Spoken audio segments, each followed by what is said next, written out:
Answers sometimes feel so good to receive, don't they? You have been working and searching for so long, and then, it's there. They can bring us calmness and peace, clarity and comfort, or joy and a sense of satisfaction.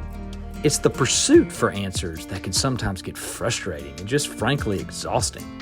Well, the Toddcast is a place that maybe you can glean some nuggets of perspective that can easily apply to you in your position here at Joe Bullard, your home life, your marriage, your relationship with your child, or just somewhere in your everyday life. Remember, as our friend Andy Andrews says, the quality of your answers are only determined by the quality of your questions. Come alongside Todd and I as we explore topics that might not be what you're expecting. Let's get started. Welcome to the Toddcast, guys, where we come together. Where Todd and I come together. And he's unprepared a little bit in the question I'm going to ask. I have no clue what you're going to ask. But I just kind of propose a question to him, and we just get a natural response, kind of a gut instinct response, which I think hopefully can be a nugget or two for you in your world, wherever you are right now. And so that's kind of what we do here. And I'm glad to be once again with you, Todd. You did say you were in a hurry this morning and didn't quite get your shave on. I didn't get to shave my head, which might actually be good for those watching because there's no shine on it, right? There's a little shine. I mean, there is a little shine? Okay. All right. It could be shinier, I guess. Yeah. This could be shinier. It looks good. We forgive you for not shaving. All right, good. I shaved my head one time in football my senior year. It was before the season. The seniors all shaved their head, but most people got like a 2, or a 1, just or a buzz 3, cut. A buzz cut, which is not it. Well, I was like, hey man, senior year, lay it all on the line. Let's shave my head. If I'm gonna shave my head, I'm gonna shave my head. So I shaved my head, and I remember. I had somebody help me, obviously, but cut it, shaved it, and I was like, man, it just. I don't know if it felt lighter, and it was just cleaner. But I never will forget. I went to take a shower after that. And when that water hit my head, man, I almost fell to the ground because that head is so sensitive. Yep. Anyways, it was white, but really white, but also really sensitive. I'll never forget that. So, anyways, it was an interesting experience. Oh, yeah. Obviously now welcome to my world. Shaved head. All right, question this morning. Yes, sir. I want to kind of throw out to you. I heard a podcast the other day kind of speaking to this. And it's around identity. Okay. And our identity, someone's identity. And here's my question. So let me statement before question. So many times I feel like identity is maybe defined in someone's life differently than it really should be. And so, sure. Todd, how do you know your identity? How do you search who you really are? That's a great question. I think that all of us, in one way or another, are searching for who we are. But if you go to someone, or you go to a meet and greet, let's say, and you're meeting people for the first time,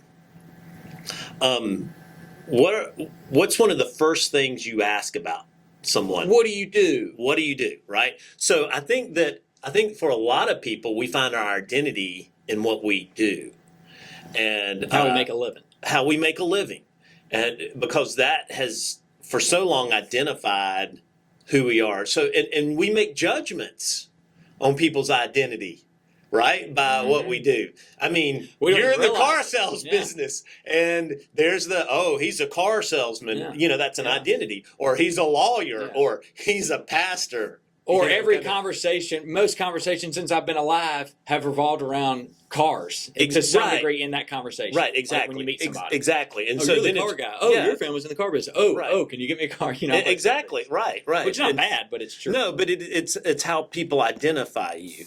I think that's very unhealthy for us as humans, and I'll get to that. Now, I grew up in Montgomery. And there was a different set of questions. It was, who's your daddy? Not like who's your daddy? Yeah, right. But like, who's your father? Yeah. And where did you go to school? Right. So then there's this identity that comes around your name, an identity that comes around what school you attend. And so that was part of it too. If you go to, I was told from someone from Louisiana that in Louisiana it's who's your mama, and can you cook a roux, right? So your identity is Based around those kind of things. So I think we have a lot of different ways that we identify ourselves. But when you strip all of that back, we were created in God's image. Mm-hmm. And that means that every single one of us has the seeds of the image of God, which means that we're creative, which means that at our base we are created for love, we are created for relationship. And those are the things that should identify us. Not our last name, not if we can cook a roux or not what we do, but are we a people who are pursuing this identity that God has sowed into us? Because we are most ourselves when we tap into that God-given identity that He has seeded and watered and grown in us.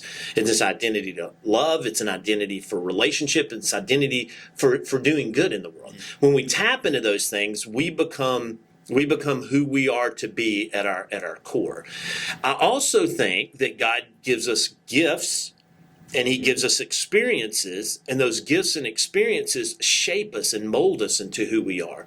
So we're never just one person, and we're certainly not, we're never just one simple identity, I should say. Like we're never, you can fit me in this box and that's who I am. Mm-hmm. Because everyone is unique, and everyone has different gifts and graces and different experiences, and we are a culmination of all of those things. Our gifts, our graces, our the things that God has done in our life, our relationships, all of those form us into who we are. But at the base, we are created to be children of God. We are created to be in relationship with Him and in relationship with others. And we are most ourselves when we are doing those things. And at the base of that all is this identity of love and creativity and goodness. Wow.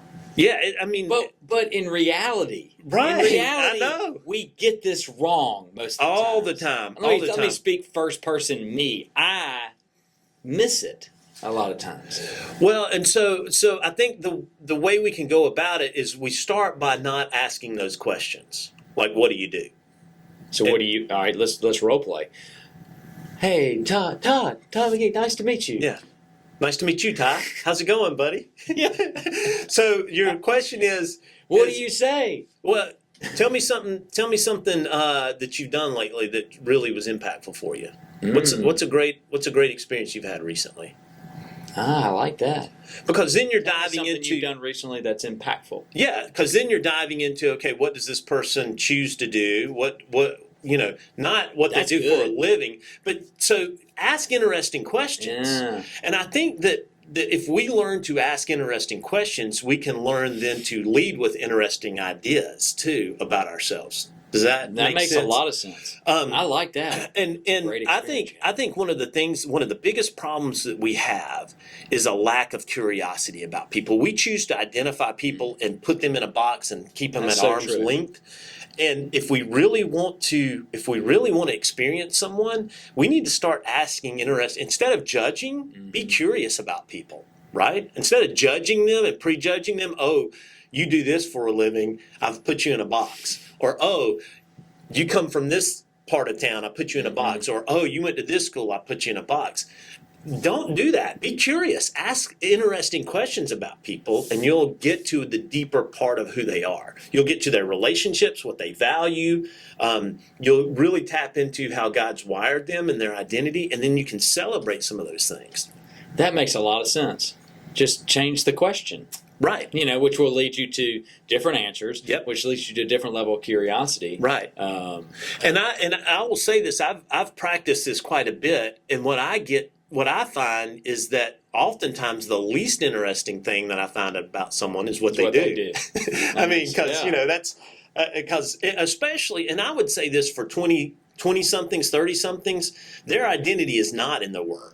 Mm-hmm. And so if you really want to tap into who they are, you start asking interesting questions. Interesting. And you'll find out really what I almost want to provide the listener, the viewer, with a list of different, interesting questions, because this is retraining yourself a little bit. Oh, for sure it is second nature to walk into, for myself and probably a lot of others, to walk into some sort of social setting where there's not a lot of deeper relationships because you've never met these people. Right, exactly. And God, it's almost like if you could look at that list before you went in there, it would be a different experience. Oh, for sure, sure. So that's an interesting thing. Maybe we could come up with a list of some of those questions and share it with everybody. Yeah, for sure. Because it's retraining. It is retraining. But I think it's what's something that you're looking forward to over the next few months? What's something exciting that's happening in your life? What's something that really just I don't know how to. I haven't been asked that question in those settings. I don't know ever. Right. So there's a lot of opportunity there. Yeah. Somebody when I was listening to this thing about identity, it talks about how we kind of become a separationist culture. I'm not saying that right. But a world of separation, as opposed to, because it's always about, well, I want you to do well, just not as well as me, or how can I get an edge on this person? And so it's like we're fighting each other, and we're trying, we're leveraging, and we're trying to, and you're always comparing. Like, exactly. So you're like, okay, how do I stack up against this person? What do they need them to get ahead of me? Because what's up for me? There's not enough for everybody. So hey, if there's not, it's like the car dealership model. Oh my God, it's a scarcity mentality. Yep. Oh, there's not enough cars to sell in general, so we got to sell more than the other guy. So we just, and he said the only place where it doesn't exist is nature. Look at nature. Right. It supports each other. It lets everything grow. Everything's got to grow together for it to work right. I'm like, oh my gosh, that's getting like real philosophical, but that's makes a lot of sense. Well, so 2 weeks ago, I was on the Appalachian Trail. Oh yeah, the AT they call it. The AT. People that have done it, the AT, just that's for free. Yeah. So I was hiking with another guy who's a very interesting guy. He's a business owner, ex-Marine, has served in two duties, 2 tours. Yeah. And